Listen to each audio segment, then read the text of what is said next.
흔들리지 않을 수 있고 성공의 확률을 높이기 위해선 쌍바닥 자리를 노려보는 거죠.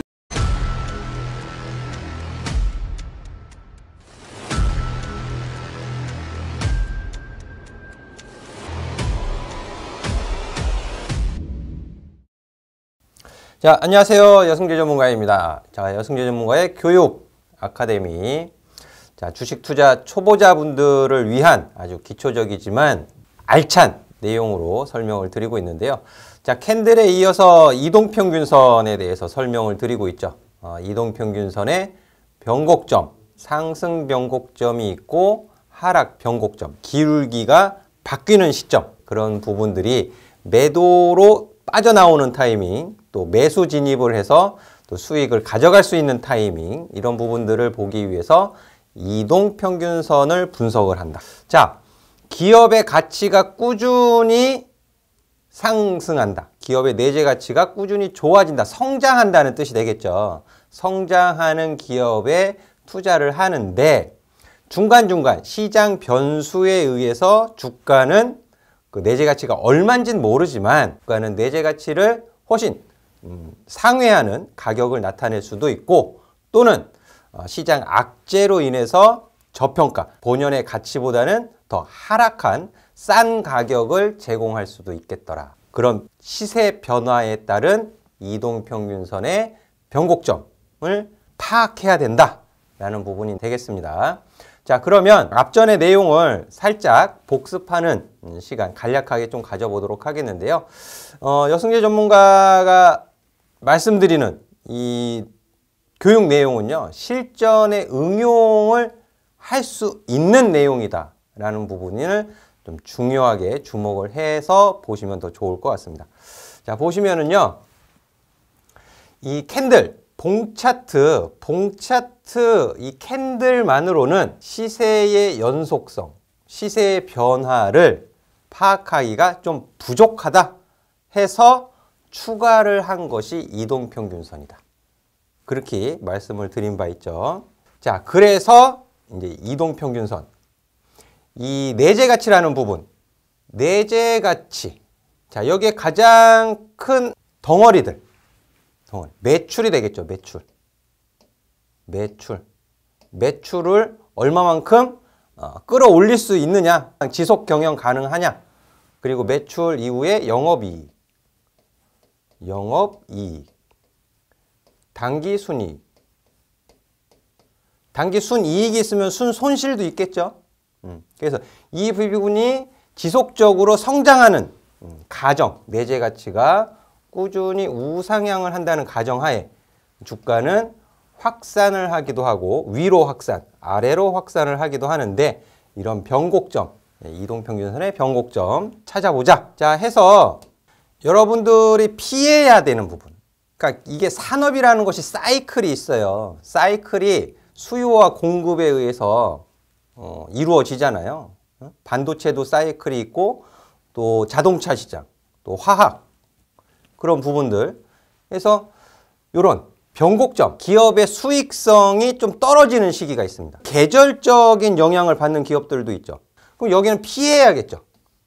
피해야 됩니다. 피하는 변곡점. 자, 그리고 반대로 기업의 수익성이 증대되는 시점이 있겠죠. 구조조정을 한다든지, 아니면 어떤 아이템이 또 대박, 소비자들의 니즈를 충족시켜서 또 대박, 킬러 아이템 상품을 또 만들어내는 기업들이 있잖아요. 수익성이 증대되는 시점. 이것은 뭐예요? 상승 변곡점으로 표시가 되겠죠. 수익성이 떨어지는 시점에서는 하락 변곡점으로 표시가 될 것이고요. 시세의 흐름이. 근데 시간에 따라서 중장기적으로 수익성이 떨어지는 그런 시기냐, 아니면 중간중간 짧게 시장의 변수로 인해서, 시장의 호황제로 인해서 주가가 상승과 하락을 보이는 것이냐, 그 시간의 차이, 이 부분을 잘 파악을 하셔야 투자 전략을 세울 수가 있고 수익을 낼 수 있는 성공 확률을 높일 수 있다. 그렇게 정의해서 말씀을 드릴 수 있거든요. 해서 실제로 종목 차트를 놓고 한번 파악을 해보는 시간을 가져보도록 하겠습니다. 자, 보시는 화면의 종목은요, 심택이에요, 심택. 아마 캔들 교육 영상을 보신 분들은 기억나실 겁니다. 제가 그 양봉 캔들 찾는 방법, 그리고 음봉 캔들, 그리고 그런 캔들, 발생한 캔들이 나온 이후에 어떤 기준을 잡는지, 어떻게 캔들의 의미를 파악하는지에 대해서 설명을 해드렸었죠. 그래서 음봉이지만 다 같은 음봉이 아니다. 주가 조정 시에 또 공략을 할 수 있는 그런 기준을 말씀드리면서 심택을 말씀을 드렸었어요. 심택. 그때가 이 음봉이었죠. 이 음봉. 이 음봉. 요때. 이 음봉 이후에 주가가 음봉 가격 조정을 받지만 다시 지지 라인 지킬 곳을 지키면 반등이 가능하다. 그런 차원에서 심택을 설명드린 바가 있었는데요. 이것을 이평선을 놓고서 같이, 그때는 캔들만 놓고 봤잖아요. 지금은 이동평균선. 이미 시간이 이만큼 흘렀어요. 이미 시간이. 그럼 여기에서 우리 주식 투자 초보자분들이 그 기준대로 대응을 하셨을 때 수익을 낼 수 있는 기회가 있었는지, 또 회피할 수 있는 고점에서 매수를 잘못하거나 했을 시에 회피할 수 있는 신호가 있었는지를 살펴보자는 거죠. 자, 보시면 1월 2일 음봉 캔들을 가지고 설명을 드렸었어요. 1월 2일 음봉 캔들. 근데 이동평균선 설명드리면서 조정, 가격의 하락, 이동평균선을 하나하나 차례차례 이탈해서 내려온다. 또 상승은 이동평균선을 짧은 것서부터 위에 이동평균선을 차례차례 밟고 올라간다. 그걸 말씀드린 거잖아요. 그리고 변곡점이 생긴다. 그런 시세에 따라서 변곡점이 생긴다. 그럼 변곡점이 어떻게 생겼는지를 일단 오늘 이 시간에는 파악을 해보자고요. 자, 차트를 조금 키워놓고 보도록 하겠습니다. 짧은 이동평균선일수록 변곡점이 더 많이 생긴다고 그랬죠. 긴 장기 이평선일수록 변곡점이 줄어든다고 말씀을 드렸어요. 자, 실제로 한번 보죠. 자, 파란색은 5일선이에요. 5일선. 빨간색이 20일, 초록색이 60일선. 자, 5일선 보시죠. 여기 상승, 여기는 뭐 눌림목 정도라고 치죠. 여기 하락, 상승, 하락, 상승, 하락, 상승, 하락. 여기 상승이 만들어질까요? 안 만들어질까요? 벌써 몇 개죠? 하나, 둘, 셋, 넷, 다섯, 여섯, 일곱, 여덟. 8개가 만들어졌어요. 5일 이평선 변곡점이 8개가 만들어졌습니다. 60일선은? 60일선 몇 개 만들어졌어요? 하나.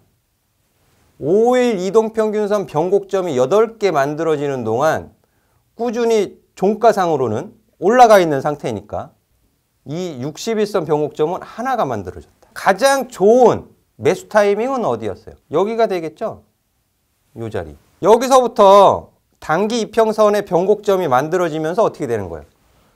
집중해서 얘가 시세 상승을 지속시키는 시세 변화가 나타나는지를 집중해서 보셨어야 되는 거죠. 5일 이동평균선 변곡점. 자, 보세요. 여기를 좀 확대해 볼게요. 5일 이평선이 변곡점 생기고 20일 이평선이 변곡점 생기고 우하향하던 60일 이평선이 옆으로 누우면서 이렇게 완만하게 올라가는 거죠. 짧은 이동평균선이 장 위에 상위 이평선을 위로 돌파, 골드 크로스. 3일선이 21선 골드, 61선 골드. 그러면서 21선이 61선 골드. 그러니까 시세의 변화는 단기 이동평균선부터 나타난다는 거죠. 그 이후에 양봉의 종가, 시종가를 훼손시키지 않는 움직임이 지속이 되어야만 시세 상승, 상승이 지속될 수 있다. 그럼 기준이 만들어지는 거예요. 그것만 알고 계셔도 시장의 변동성에 의해서 흔들리지 않을 수 있다라는 부분이 되겠죠. 그 61선의 우상향 변곡점은 60일간의 종가를 평균해서 이어놓은 선이잖아요. 그만큼 기업의 실적, 개선 그런 부분들을 시사하고 있다. 그렇게 해석을 할 수가 있는 거예요. 반대로 하락 변곡점이 생길 수도 있겠죠. 그럼 과거 차트를 좀 길게 놓고 보면 자, 60일선의 변곡점이 어디에 있습니까? 여기 있죠. 여기. 요거 뭐예요? 요거 요렇게 봉우리, 외봉, 쌍봉. 쌍봉이라고 부르죠. 쌍봉. 쌍봉. 이 쌍봉이 장기평선에서도 그려질 수 있고 단기평선에서도 그려질 수 있어요. 장기평선에서의 쌍봉은 뭐죠? 시세적인 하락, 깊은 하락을 시사할 수 있는 거예요. 피해야겠죠? 단기평선의 쌍봉이 만들어질 수도 있습니다. 하지만 단기평선 같은 경우에는 제가 이런 표현을 써요. 쌍봉과 쌍바닥. 쌍봉이 안 좋은 거라면 쌍바닥은 좋은 거잖아요. 바닥을 이렇게 다지는 거니까 쌍바닥. 저점을 지키는 손등과 손바닥 같은 관계다. 다만 장기평선에서의 쌍봉은 피해야 된다. 그것만 알고 계셔도 61선의 하락, 기울기가 하락으로 변곡점이 만들어지게 되면 경계를 해야 되는, 조정을 받는다고 무턱대고 매수를 하면 안 되는 거죠. 그거예요. 그거. 핵심은. 자, 해서 이 쌍봉의 영역을 조금 더 확대해서 피할 수 있는 타이밍은 어디에서 오는가? 이 부분은요, 다음 시간에 설명을 해드리도록 하겠습니다. 자, 이 교육 영상이 마음에 드셨다, 도움이 되셨다 하시면 또 좋아요 많이 눌러주시기 바라겠고요. 더불어서 구독도 눌러주시면 감사하겠습니다. 항상 성공 투자하시기 바라겠고요. 다음 이 시간에 추가적인 설명을 해드리도록 하겠습니다. 감사합니다.